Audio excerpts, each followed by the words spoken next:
तो आज हम आपको एक बहुत ही विशेष ध्यान से सुनने वाला विषय बताएंगे।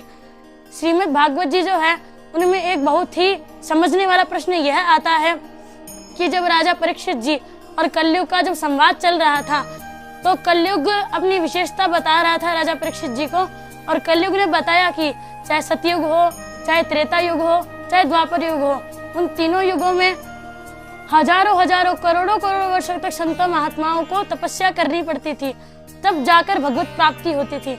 पर कलयुग ही एक ऐसा युग है जिसमें अगर 24 घंटे भी सच्चे तन मन धन से अगर भगवान की सेवा की जाए तो भगवत प्राप्ति निश्चित है। तो इस गुण से प्रसन्न होकर राजा परीक्षित जी ने कलयुग को कहा, कलयुग मैं तुमसे बहुत प्रसन्न हूँ। तो कलयुग ने कहा कि हे राजा, आप मुझसे प्रसन्न हैं तो मुझे इस कलयुग में रहने के लिए मुझे स्थान तो दीजिए। तो राजा परीक्षित जी ने कलयुग को 4 स्थान दिए। सबसे पहला स्थान जहाँ पे जुआ आदि खेला जाता हो वहाँ कलयुग का स्थान है। दूसरा, जहाँ जानवरों के साथ हिंसा की जाती हो वहाँ कलयुग का स्थान है। तीसरा, जहाँ वैश्याओं का संग होता हो वहाँ।